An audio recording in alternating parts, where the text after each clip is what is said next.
On a bright, sunny morning by the shore, Max was building his sand castle, laughing with joy. Suddenly, he stopped. Something unusual echoed across the waves. A faint voice drifting from the distance, calling out, "Help! Help!" Max looked up, his heart racing. He scanned the endless blue horizon, but saw nothing except the rolling waves. The voice came again, a little stronger this time, echoing from the sea.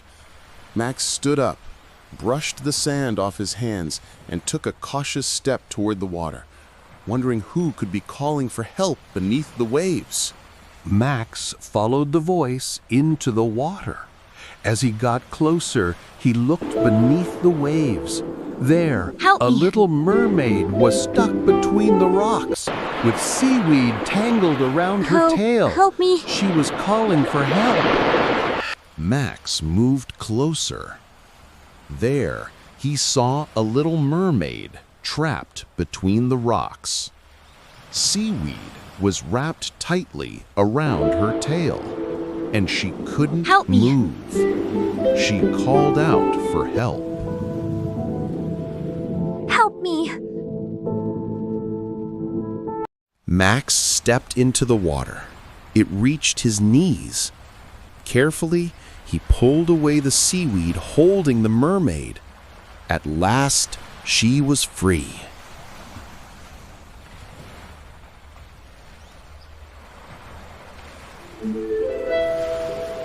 Thank you for helping me.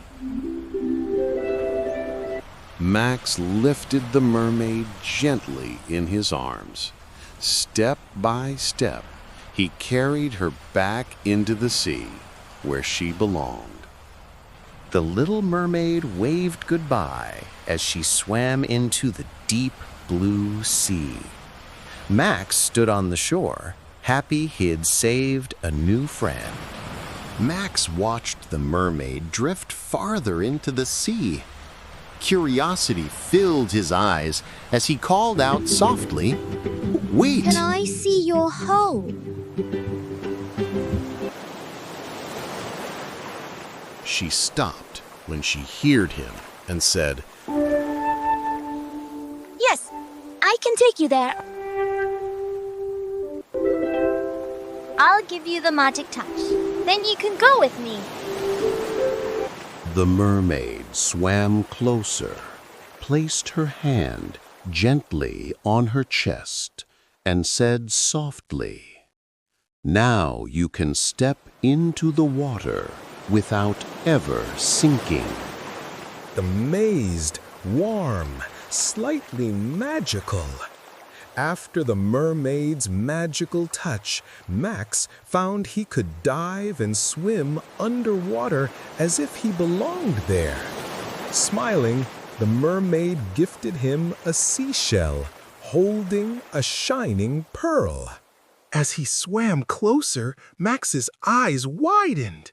Before him sparkled a magnificent city made of pearls. In awe, he whispered, "Wow!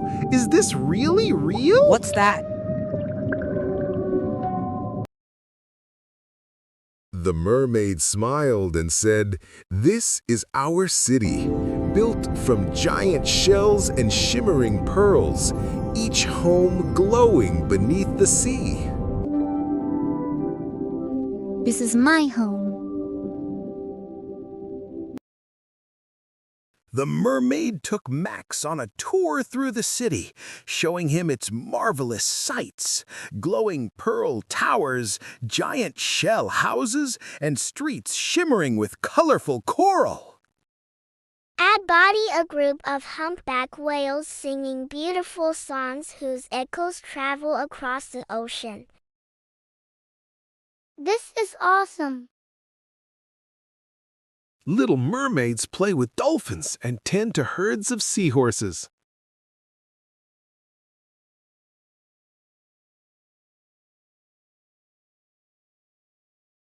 The mermaid led Max into a treasure cave. His eyes sparkled as he reached out to take a jewel. But the mermaid quickly said, "These aren't for taking. They're part of the ocean's history." When Max entered the mermaid's home, made from a giant pearl shell, he noticed something that made him pause.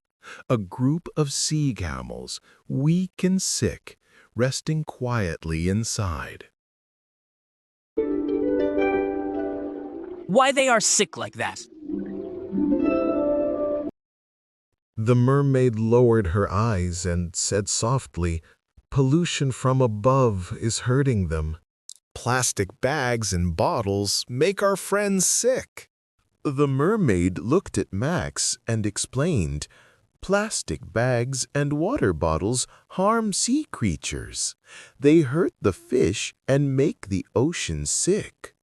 The mermaid turned to Max and said, "You live outside the sea.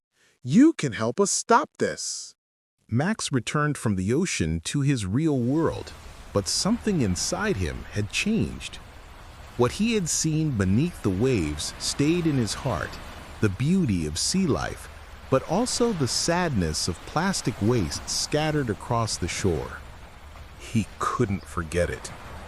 The images of animals struggling and the ocean gasping for breath made him feel both sorrow and responsibility. That's when Max made a choice. He decided to become a voice for the sea, calling on people everywhere to keep beaches clean and to keep plastic away from the water. Because to Max, the ocean was more than a place. It was life itself, and it deserved to be protected. And so, Max's journey from the sea to his world became more than just a story.